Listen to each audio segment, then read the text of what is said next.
Hello, and welcome to the Full Circle Podcast, your source for insights into the science and art of endurance sports training and racing. I'm your host, Coach Laura Henry. Today is Coach Tip Tuesday. If answering honestly, when asked what they fear most, endurance athletes will say failure. In the world of endurance sports, failure is often synonymous with quitting, and studies have shown that losing or failing feels twice as bad to us as winning feels good to us. In American culture, both failure and quitting have extremely negative connotations. That being said, after so much time in endurance sports and working with so many endurance athletes, I've seen that failure and quitting are both necessary for breakthrough performances and high levels of achievement. Jedi Master Yoda, the source of most wisdom in the far, far away galaxy of Star Wars, and honestly, a pretty darn good source of wisdom in our galaxy as well, said it best. Pass on what you have learned. Strength, mastery, but weakness, folly, failure also. Yes, failure most of all. The greatest teacher, failure is. In the mountaineering world, failure is not only embraced as part of the sport, but it is planned for. Mountaineers come up with what is known as kill criteria. These are the criteria that outline under what circumstances the decision to quit must be made. In advance of when any decision will need to be made, kill criteria establishes which signals that people might see in the future that signal that they need to quit or change course. In essence, they're establishing a firm unless, quote unquote, that will be in play during their attempt to accomplish their task or goal. So for instance, I will continue towards my goal unless, insert kill criteria here. In the mountaineering world, a very clear example of this is when mountaineers seek to summit Mount Everest. If they do not reach the summit by 2 p.m. local time, they must turn around no matter how achingly close they are to the summit itself. This turnaround time kill criteria ensures that the mountaineers have enough time to safely descend to camp. In other words, it ensures that they will live to climb another day. This is actually more important than summiting, no matter how glorious getting to the summit may look or feel. As Annie Duke outlines in her book, Quit: The Power of Knowing When to Walk Away, kill criteria are extremely important because it is very, very difficult for people to quit when things are sunny, and it's hard to choose quitting when there is still a chance of success. Quitting on time feels like quitting too early. People will generally only quit when it's no longer a choice, aka when it is the final and only option. What if is a siren song that has beckoned people to injury and extreme cases, death, over the years in endurance sports. Developing kill criteria in advance gives valuable perspective and guidance for those moments when we can be blinded by encountering the question, what if? Alongside that, tunnel vision is something that endurance athletes should be aware of. It is very common for endurance athletes to get so narrowly focused on a specific goal or outcome that they end up overlooking other opportunities and priorities that may exist. It's important to keep in mind, folks, that the thing that you set out to do may not be the only thing of value, and you may not actually learn what else is of value until you're already en route or on course to the original goal. So it's important to avoid tunnel vision to keep your perspective broad. This combination of what if and tunnel vision has led so many athletes to continue in workouts and races when it wasn't actually prudent to do so. Very unfortunately for us, our culture celebrates people who make these unwise choices as being tough and strong, and this only perpetuates how commonly this happens when athletes continue in workouts and races when it's not actually wise to do so. Good kill criteria combines two things, a state and a date. A state is an objective, measurable condition of where you are at. A date is the timing component, aka when you would quit if the state that you've established exists. Examples of kill criteria for endurance athletes could include, but are not limited to, experiencing pain that is causing changes in mechanics and/or form during a workout or race. experiencing pain that exceeds a certain level, such as above a 6 on a scale of 1 to 10 during a workout or race, being told by medical tent staff that you're at your physical limitations in a race, or moving forward at a pace that is slower than cutoff pacing or timing of the particular race. Good kill criteria are established by working backward from the intended outcome, such as finishing a race or getting a specific finish time, and determining what would potentially lead to the failure of that goal. In an example where an athlete is seeking a specific finish time, they may decide that they will quit the race if they find that they are a certain amount off their targeted goal pace. So for instance, if you needed to maintain a 7:30 mile to qualify for the Boston Marathon and realize you're running at about an average of an 8 by mile 16, you're likely not going to be able to recover enough speed to be able to hit the goal. That might be an example of kill criteria. If I am X amount off goal pace by a certain mileage or a certain point in the event, I might decide to quit. Why this can be valuable is it can allow, in certain situations, an athlete to seek their targeted outcome at a different event. So if an athlete doesn't expend everything, their peak fitness and their energy at the goal event that they're at. So for instance, if they don't finish and they therefore have some energy still left in the tank, they could conceivably, within a short window of time, within a few weeks, find another event and potentially target that goal again at the event. This assumes, of course, that the athlete actually has the ability to execute the target pace or the target goal. This is not to be deployed when your abilities currently are not in alignment with what the goal is. And this can be hard to determine, but it's really important to be honest here. However, where this can be deployed is in an instance where, you're just having an off day.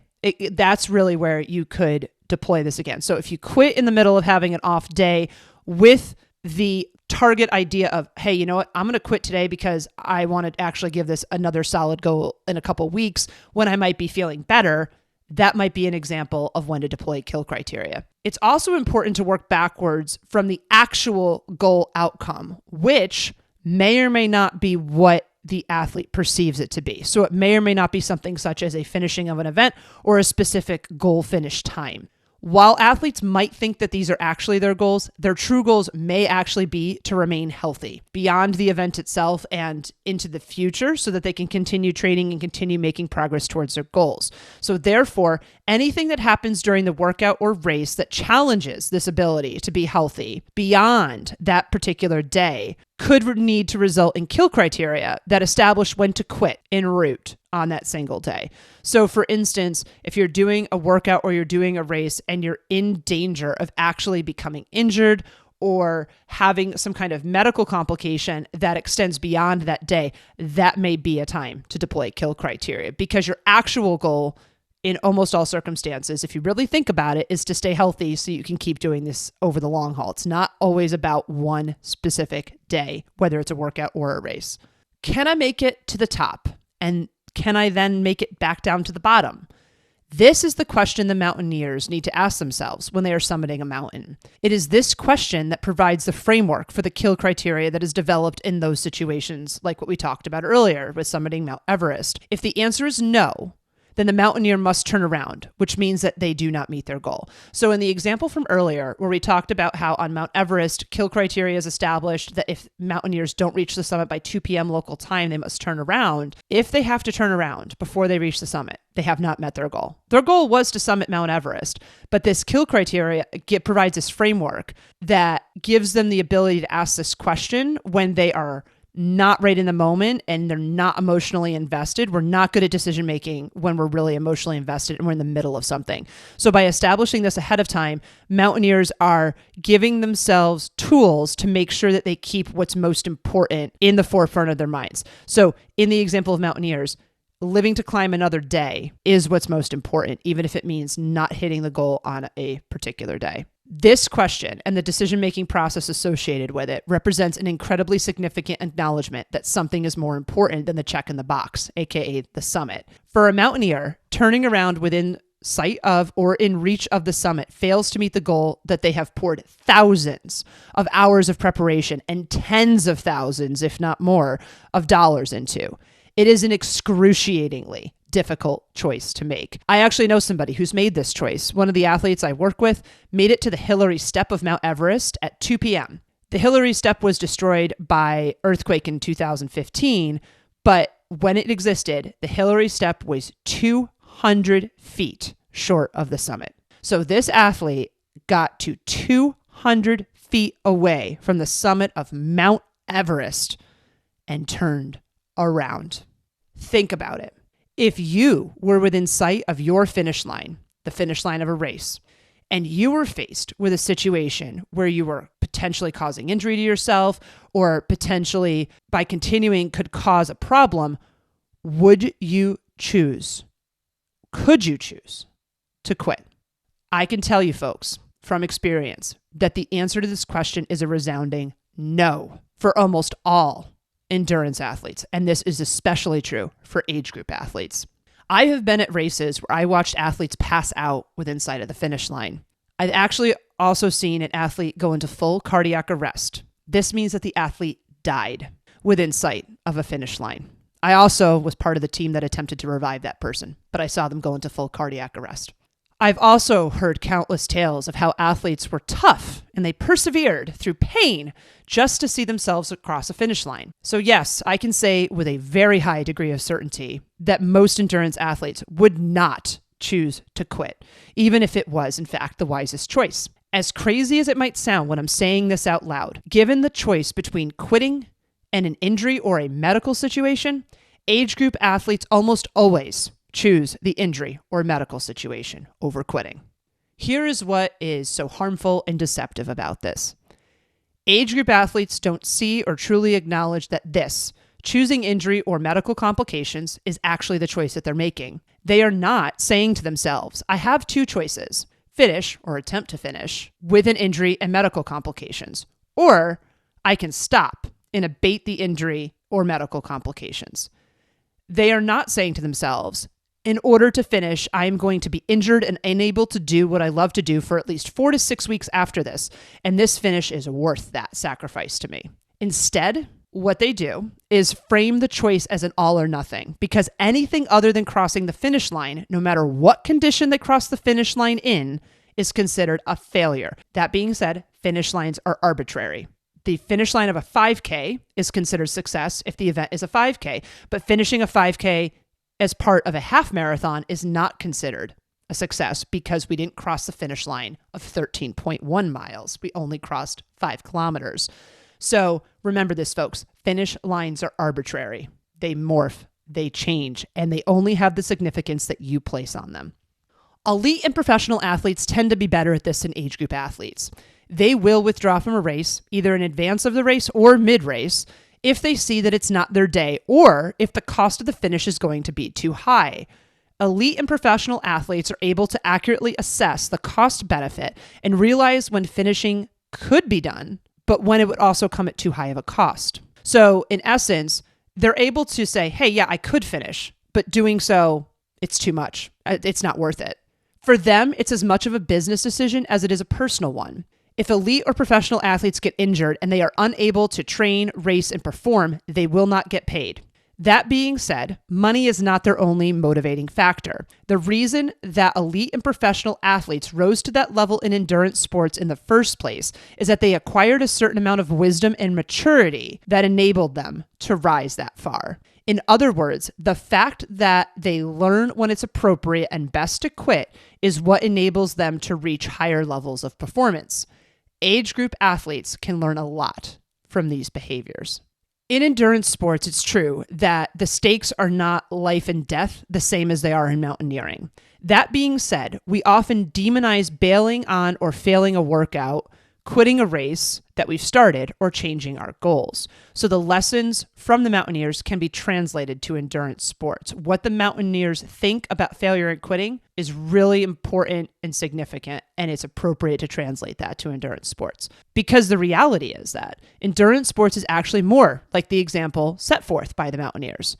There are so many moments when we need to put our egos aside and say, no matter how much I might wish that this was different, it's just not my day. And some examples of that are, if there's a logical reason for quitting, if there's a real potential for an injury, or honestly, if you're under the weather and doing the workout or race is going to dig you into a hole that will set you further back more than it will propel you forward towards your long-term goals. Like everything, there's balance here, folks. This isn't a blanket blessing for quitting in all circumstances because the answer is not always to quit. However, because people choose quitting so infrequently, that's why I'm advocating for it here, is to at least think about it and possibly think about it differently. Because we can learn from mountaineers about how to make the wise decision in the moment. And sometimes that wise decision is to quit. We really need to reframe our thinking about quitting and failure as a culture. But until that larger change happens, change is left up to us as individuals. If you can accept the truth that failing and quitting are part of being an endurance athlete, your long-term strategy and effectiveness at achieving the goals you set for yourself will be significantly enhanced. Embrace this. See failure and quitting for the great teachers that they are and allow them to help propel you to great success.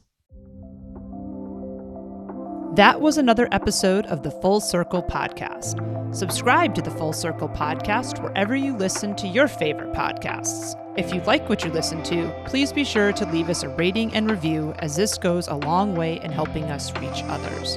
The thoughts and opinions expressed on the Full Circle Podcast are those of the individual. As always, we love to hear from you and we value your feedback. Please send us an email at podcast@fullcircleendurance.com or visit us at fullcircleendurance.com/podcast. To find training plans, see what other coaching services we offer, or to join our community, please visit fullcircleendurance.com. I'm Coach Laura Henry. Thanks for listening.